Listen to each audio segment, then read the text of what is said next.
Today we are going to be making my favorite classic dressing. Hey guys, I am Georgia from thehappyhinsters.com and welcome back to the Hinster Kitchen. Today we are going to be working on making some dressing. This is just a very classic recipe that you can dress up any way you like. We are just going to chop up 2 stalks of celery, and I'm going to transfer this back into my saucepan.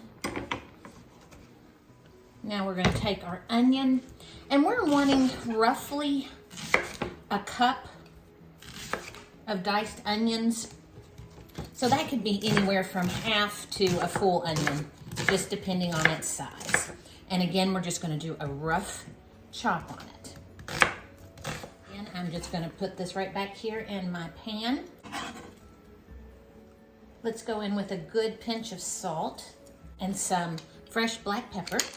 Buried underneath here, I have 5 tablespoons of butter. We're gonna move this over to the stovetop and saute over a medium-high heat just until these vegetables start getting tender.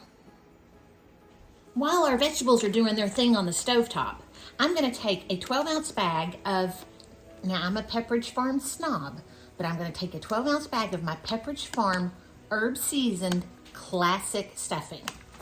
This makes the best as far as I'm concerned.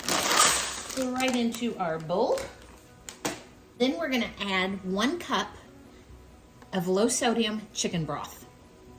We're starting with 1 cup, but we will end up adding 2 to 2.5 total. I'm gonna add a little bit of my fresh black pepper. I'm just tossing to kind of get that pepper distributed, get that liquid distributed throughout my breadcrumbs. I'm gonna pour another, probably about 1/2 cup on here.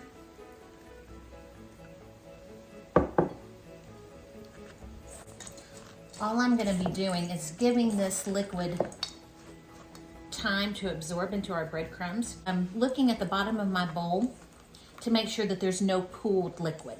As soon as it looks like I have no more liquid down there sitting, I'm gonna leave this for right now, and we're gonna go over here and check our vegetables on the stovetop. Our onions and celery are just bubbling away over here. They're gonna probably take another, I would say 4, maybe 5 minutes until they start getting tender. We are 4 minutes into our saute, and now we're starting to get some pretty caramelization going on there, which is exactly what we're looking for. I'm gonna give this 1 more minute, and then we're moving back to our workstation. Here's the beautiful vegetables that we've been sauteing. We're gonna add those right into our breadcrumbs. Make sure you get all of that delicious butter down in there. And let's stir to get this all combined in. Now my breadcrumbs are already softening up just from that short time that I allowed them to sit with the broth in there.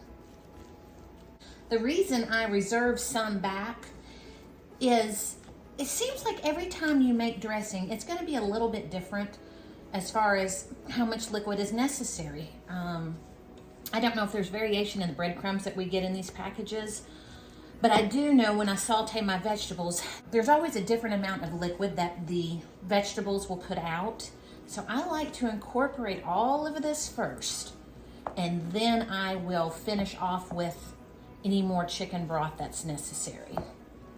And I'm just kind of using my spatula to cut into my breadcrumbs here so that I know that I'm getting my vegetables well incorporated. I'm gonna just pick a little bit up in my fingers, and I'm gonna test the moistness. And this is perfect. What I'm looking for is that when I put it together, it easily forms a ball for me, but I don't want it soggy. We're gonna do a little test bite to see if we need to make any adjustments to our seasoning. For my liking, it's gonna need 1 more pinch of salt and a little more black pepper.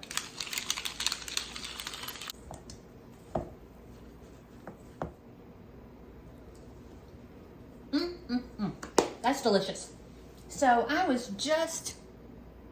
I've got maybe a 1/4 cup remaining here. So I ended up using 1 3/4 cup for my dressing today. Next time I make it, it may take 2 up to 2 1/2. So just get comfortable in checking your dressing and adjusting it each and every time. We're gonna put that into our casserole dish. This is a 9 by 9 casserole dish that I'm putting this in. And just gently moving it around till it's over to the edges. If I was gonna be baking this immediately, I would cover it tightly with aluminum foil, put it in a preheated 350-degree oven for about 30 minutes, then take the foil off and allow it to cook uncovered for an additional 10 to 15 minutes, just till it crisps up the top for me. What I love to do is I make this up to 2 days ahead of time, and I'm going to cover this with foil tightly, put it in my refrigerator. Then on the day that I'm going to bake it, take this out, put it on the countertop for a good 30 to 45 minutes before you plan on baking it. And then you're going to do the same baking method. You'll keep it covered. It goes into your preheated 350-degree oven, 30 minutes. Take your foil off, give it an additional 10 to 15.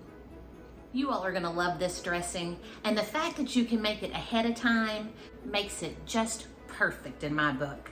I love you guys. Thank you for hanging with me in the kitchen. I will see you all in the next video very soon.